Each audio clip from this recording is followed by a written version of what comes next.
कहता है किसी की आदत देखनी हो तो इज्जत दो, किसी की फितरत देखनी हो तो उसे आज़ादी दो, किसी का नियत देखना हो तो उनको कर्ज दो, किसी को गुण देखना हो तो उसके साथ खाना खाओ, किसी का सब्र देखना हो तो हिदायत देकर देख लो, किसी की इच्छा देखनी हो तो उससे सलाह लेके देख लो।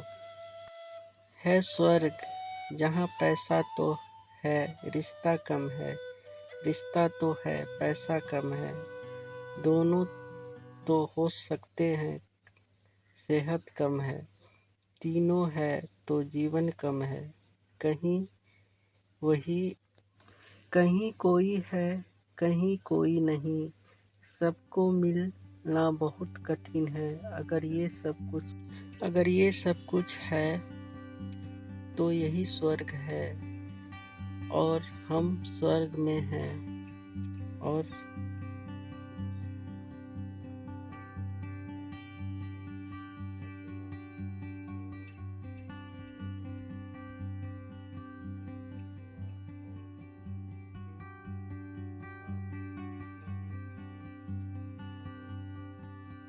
पैदाइश होते हैं ये पुरुष और उस पर भी जिंदा रहने के लिए इन्हें चाहिए सिंदूर, बिंदिया, मंगल सूत्र, बिछिया, लाल चूड़ी और लाल सिंदूर और हरी हरी मेहंदी के प्रमुख कवच कुंडल भी।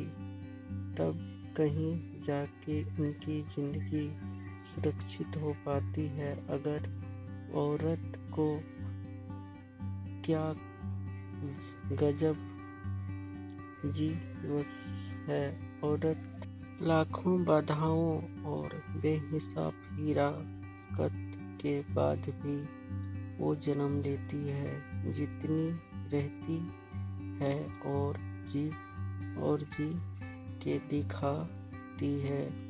ब्यूटीफुल लाइन है आप सबके लिए। अच्छा लगे तो लाइक कर देना, सब्सक्राइब कर देना और चंचल लाल सौर्या ब्लॉग में बने रहिए और कुछ लेके आएंगे। ये वीडियो में पूरा बने रहिएगा, ठीक है। चलिए। दुखी होने का 20 रास्ता है।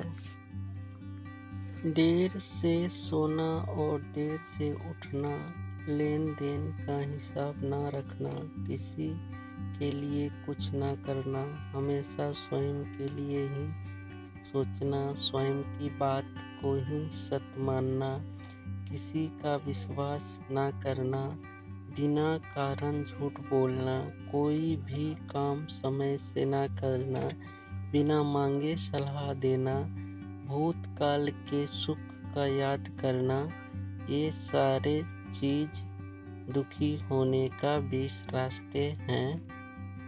एक आदमी आधी रात को झोपड़ी में बैठकर एक छोटा सा दिया जलाकर कई शास्त्र पढ़ रहे था।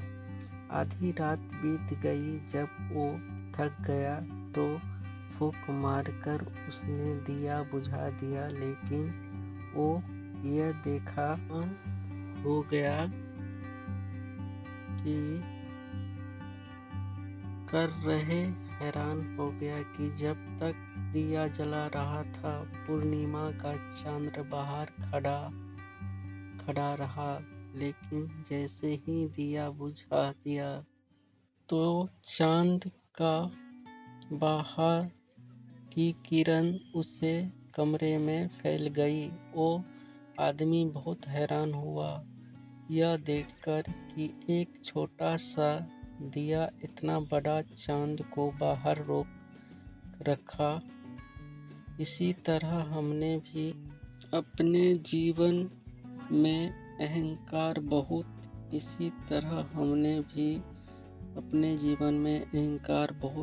है। छोटे छोटे दिए जला रखे हो, किसी के कारण परमात्मा का चांद बाहर ही खड़ा रह जाता है। जब तक वाणी को विश्राम नहीं दोगे तब तक मन शांत नहीं रहेंगे।